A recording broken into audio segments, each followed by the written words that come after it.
Good morning, WTOB listeners. This is For the Record with Greenwood Law. I'm Dylan Greenwood, joined here with Harold Eustache. And today we're going to be talking with all of our listeners about issues of violence and weapons on school property. And unfortunately, it's an issue that has become prevalent recently in our community. It's not something that we want to see at all. I say that as somebody who I was a graduate of Virginia Tech when all the things that happened on our campus happened, and I was something that I was present for, and I know how those things can impact a community overall, not just a school community, but a local community, your state community, and just the impact that can have. And schools are one of those places that we want to be free from these types of issues. You're going there to learn. You're going there to better yourself. You don't want to worry that safety is going to be an issue. Right. And I think we've all seen just from the incident at Mount Tabor High School and other incidents in our county, how it can have such a big impact on our community. And so what we want to do today is really just talk about some of the legal issues. I hope that give you guys a better understanding of some of the issues around juvenile court, and maybe hopefully answer some of the questions you may have when you're reading these news articles or seeing different things that are happening in our community, and provide some clarity there. Yeah, I know one of the big questions that I get asked a lot, specifically as it relates to the stuff that happened at Mount Tabor, is the young man who's accused of perpetrating the act. His name has been listed in the paper, and the prosecution of this young man is being sought in Superior Court as an adult.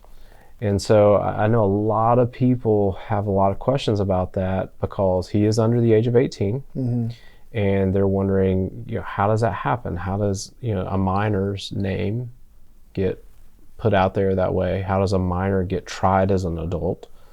What threshold is there for that? I think a lot of people assume that if you're under the age of 18, that can't happen. You go through a different proceeding. You can go through juvenile proceedings, but this is different, isn't it, Harold? It is different, and Dylan's right. Generally, a person that is charged, a child that's charged with an offense via a juvenile petition under the age of 18, those cases are sort of shrouded in secrecy. You won't know. It's hard to get access to them. The public can't see them. It is something that is kept protected for that person, for that juvenile's protection. But in cases that are a Class A through G felony, any of those cases, which is most felonies, there is sort of an automatic transfer to Superior Court. So this case that happened in Mount Tabor is no different. I know there's a lot of public scrutiny on the case, but it is not because of the public scrutiny that it went to, his name was released. It's a matter of the statute. And I think that's typically because, we've talked about this before on our program, that there are classes of felonies. They start at A being the top, and that's murder in the first degree, all the way down to Class I, that's the lowest level. What is thought of, what's the kind of the underlying aspect of the classes of felonies, are that H and I felonies, which are the two lowest levels, are generally speaking nonviolent. Right. That there are some exceptions to that, but it is thought of overall that any A through G felony has an aspect of violence associated with it that is enhanced, that is different from those H and I felonies. So I think that's why that component of it is a part of this juvenile statute. It is, and I can tell you, just to be frank, part of this goes back several years when there was this jockeying about how do we raise the age in North Carolina. And part of the consideration was, well, if we're going to raise the age to 18, which we were one of the last states in the country to do, then let's make sure that certain types of crimes we're not all the way raising the age. So it's kind of like it was an in-between compromise to say, well, if somebody is charged with murder, even if they are under the age of 18, they could be tried as an adult. Now, this is important to note that it's between 13 and 18. So it's not, if a 10-year-old or an 11-year-old is similarly charged, they would still be in juvenile court. So it's important to note that. So that's what's going on in this case. Again, it's not because of this public scrutiny. This case is transferred to Superior Court automatically, and that person will be tried as an adult. So could, subject to the same sort of penalty, same sort of sentence that an adult would. And really, nothing's different for this young person than anybody else. Right. So that's what's going on there. Now, one of the things that we deal with is how do these people get charged in schools? What's going on in schools that's kind of leading to all these different charges? Well, one of the differences in schools in the last several decades, last couple decades, is where we have school resource officers in schools. And so these school resource officers provide an important level of security in schools. They eliminate some of the administration having to deal with and start the investigation of criminal matters that happen in schools. And these school resource officers can take out what's called a juvenile petition. The juvenile petitions are different than when you're charging a juvenile. It's different than when an adult gets charged. And so every juvenile is charged via juvenile petition, and that is something that is looked over by a court counselor. There's sort of these redundancies in there to ensure that a juvenile's due process is being followed. And so it's not typically something an officer can do very super quickly. And once that's done, that person can be charged with an offense. Yeah, and I think generally speaking, the presence of school resource officers is a great thing. Mm-hmm. I mean, both my parents worked in public education. I went through public education here. I mean, school resource officers provided a great resource, right. As that extension of our law enforcement community within the school. I do think there is a give and take there. Mm-hmm. There have been a number of things that personally I would have thought of that could have been taken care of through the school's disciplinary actions, but somehow or another end up in juvenile court. I mean, it's one of those things where we talk about where, 25, 30 years ago, some of these fights that may happen, just regular middle school sort of fights, those kinds of things, you're seeing that stuff in court. And when I was in juvenile court on the DA side, you would see a lot of these little simple affrays, these fights that are happening in schools, mm-hmm. and you think, well, why isn't the administration taking care of them? A lot of times these are charged in juvenile petitions, and they're brought to court. If somebody's cell phone is stolen, that stuff is brought to court. So these things are a lot of times they're not, some of these things that we would think would be worked out within schools, and I'm sure they still are. Some of that stuff is still worked out in schools, but there is quite a few kids that are brought into court via juvenile petition on some of these things that 30 or 40 years ago, frankly, they would not have been in court on. So that's the give and take. That's the give and take of having a dedicated law enforcement officer there. But it is in the times that we live in, it is important to have our schools be secure, because we are as parents are trusting security when we put our kids in these schools. And one of these charges that we do see quite a bit, not just in juvenile court, but really in adult court, is weapons on educational property. We do. And that has to do with a lot of things. One, the definitions of what constitute a school mm-hmm. under the statute is broad. It is. It is. Can you flesh that out a little bit? So a school in the statute is defined as any public or private school. Doesn't matter if it's, St. Leo's. It doesn't matter if it's Brunson or High Point University versus Winston-Salem State University. Mm-hmm. Does not matter. So it's public or private. It's any school, community college, or university. Anyone, we're talking literally K through college of what it could be, public or private. And then on that school's property. So what is defined as school's property goes even further. It's not just the four corners, so to speak, of the school's property as you see it on a plot of land. It extends to the buses, the school campus itself, the grounds, any recreational areas, any athletic fields, or in a catch-all is any other property owned, used, or operated by any Board of Education, School Board of Trustees, or directors for the administration of any school. That's a lot of property. It is.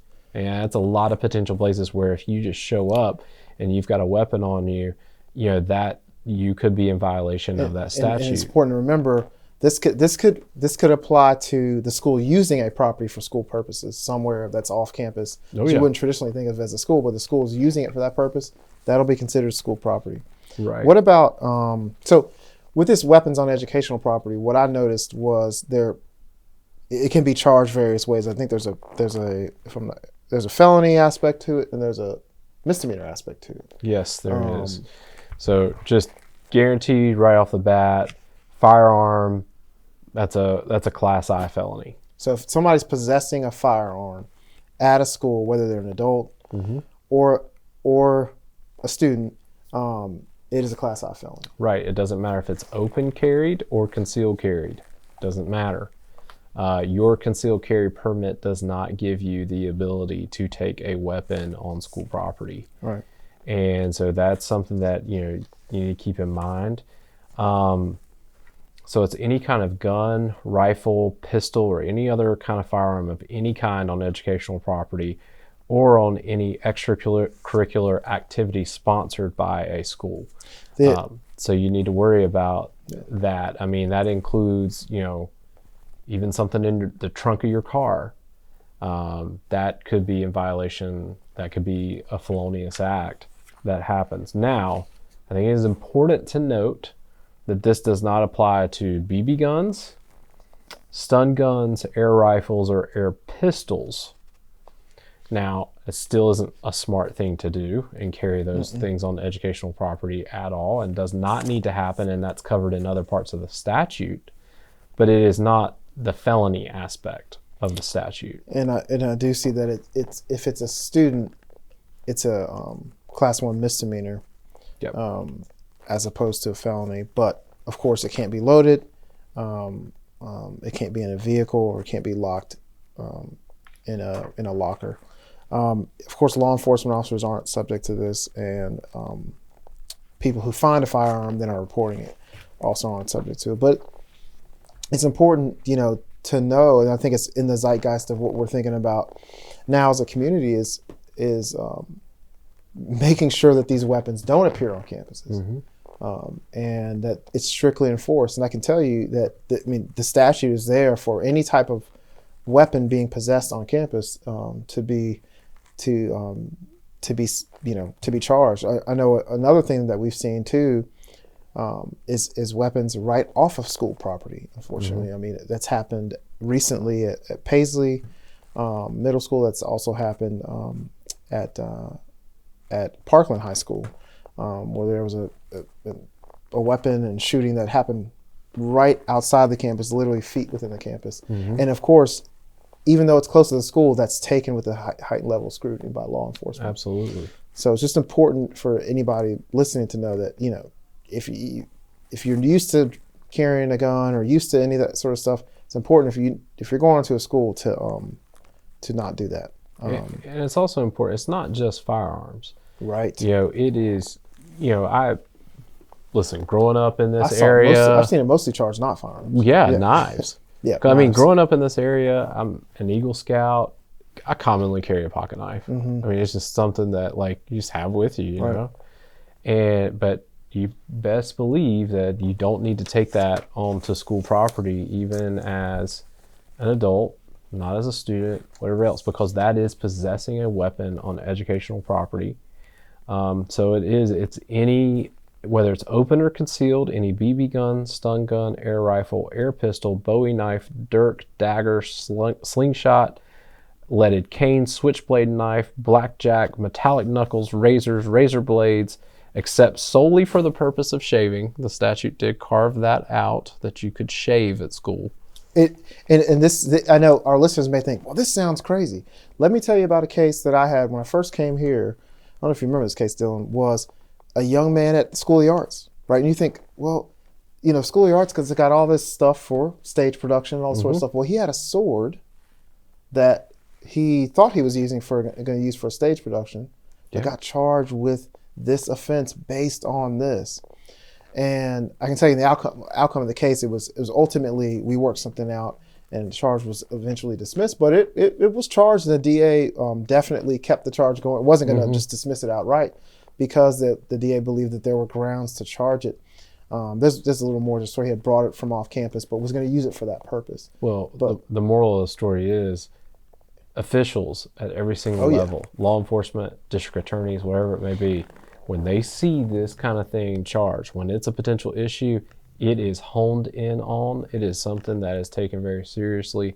I think if anyone saw the press conferences following, what happened at Mount Tabor, you saw at Mr. O'Neill's office, they made it very clear, this is a big issue within our county that we take serious, and we do not want to see become more prevalent than it is. Right, and it's just, there's this heightened level of it kind of all around what we're thinking. So you better believe it. I mean, most of the charges I've seen of weapons on educational property are dealing with knives, dealing with sharp objects, and people maybe kind of discounting that or not thinking about that, and can ultimately be charged. And it's a charge that's considered very serious. So if you're just joining us here on WTOB, this is For the Record with Greenwood Law. I'm Dylan Greenwood here with Harold Eustache, and we're talking about an issue that unfortunately has become more prevalent in our community, and that's issues with weapons and violence on educational property, on school property.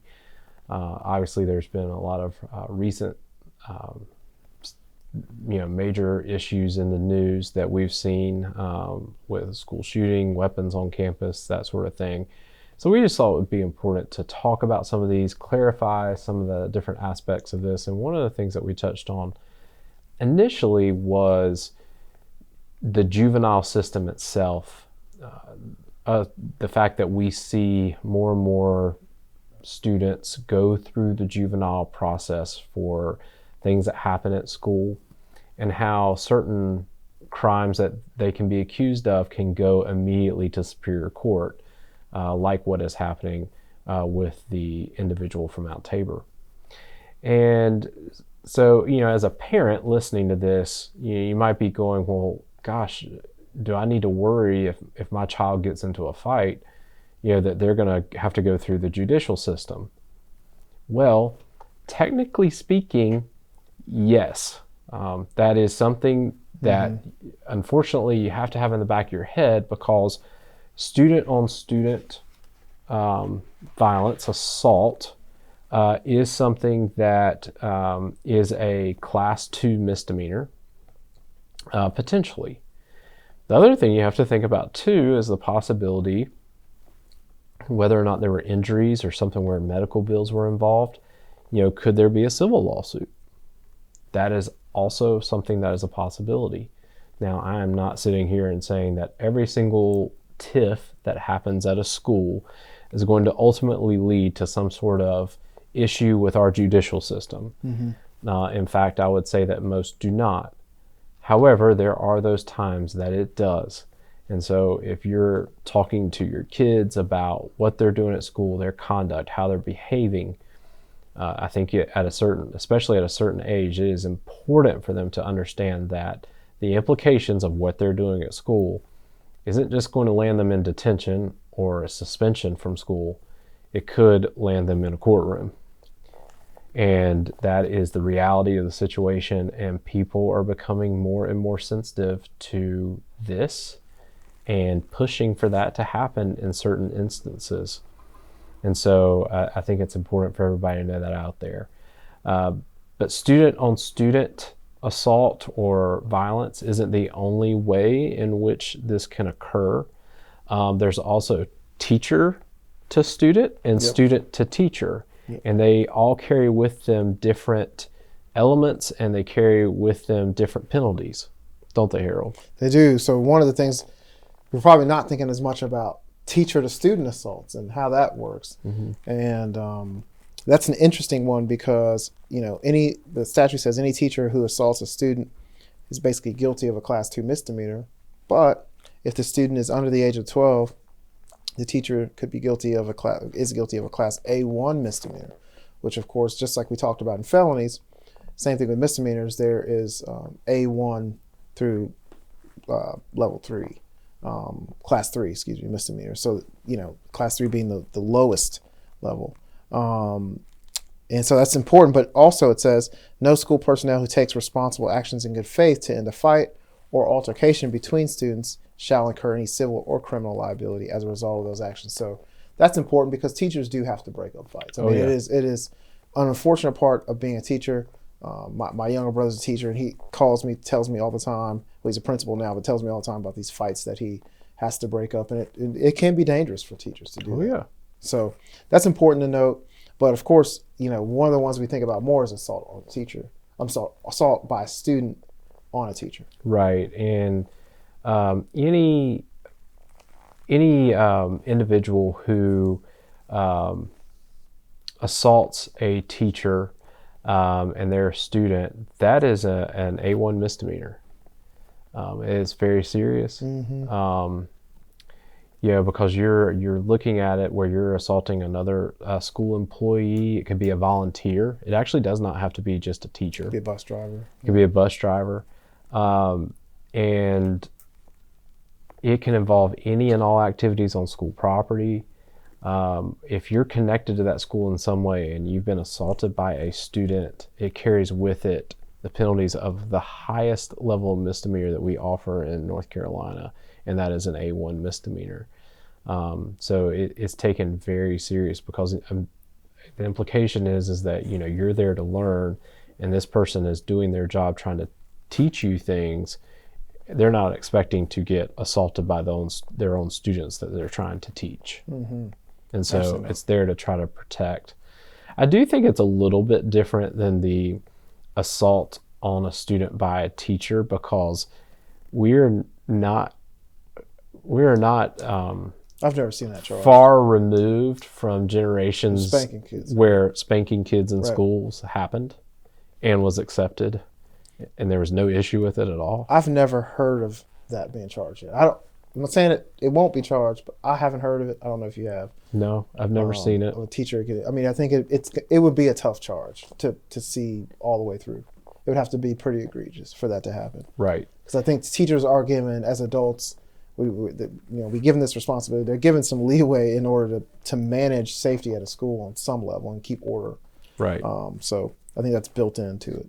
Another issue that's kind of out there that we're dealing with is dealing with bomb threats and dealing with people calling in threats of mass violence at schools. So it is very important for our listeners to understand it is completely unlawful to call in, or if you know it to be false or have reason to know that this thing is that this call is false, a bomb threat or threat of mass violence at a school. It's very important because if you called something like that in at a school, you're talking about a massive response from law enforcement and the school administration to keep those kids safe. If it turned out to be false, this is a felony, not a misdemeanor, to do that. And so it's important for our listeners and any student listening to know that is considered very serious. Yeah, offense. I mean, because the implication of that, Harold, is look at all the educational time that you're losing. You're frightening students, teachers, parents, all these people that, again, you're going to a trusted environment that you want to be able to know that you're going to be safe at because you're there to learn. And then all of a sudden, you think that there could be a bomb threat. I mean, I remember in middle school, there were 2 bomb threats that in my 7th grade year. And I mean, it just basically shut the whole day down. And it was really scary. I mean, as a 12-year-old, you're kind of sitting there going, well, what does this mean? Where is this potential bomb? Is it, where we are, or is it somewhere else? Is there somebody taking care of this? And you don't really know what's going on. And Right. I mean, it's a very scary thing that you're putting a lot of people through. And that's why the this statute and the other statute dealing with calling in, a mass, some sort of mass shooting or mass violence, all of that is taken very, very seriously because of the amount of wasted time and energy by law enforcement and schools and the effect that it has on everybody. So, yeah. Well, WTOB listeners, thank you for joining us here today on For the Record with Greenwood Law as we talk about a very important issue in our community, one that I hope that we can get under control. I know a lot of our law enforcement officials, DA's office around here, school officials are working very hard to do just that. And, I know you've got kids in school. I'm, going to be there in a few years myself. And I mean, it's something that, you think about and you want to be able to send your kids to school safely and not worry about them there. And you shouldn't have to. So hopefully it's something that we can figure out in our community and trust people that are trying to do that they can do just that. But before we go, Harold, can you send everybody off with that Greenwood Law Bill of Rights? First, I will not represent myself in a court of law. I will not do law enforcement's job for them. I will not make statements when stopped by law enforcement. I will not consent to searches when stopped by law enforcement. And I will not be my own star witness for the prosecution. That's important. It is not a crime to know your rights. Everyone be safe. We hope you got something out of this. This is For the Record with Greenwood Law. Signing off.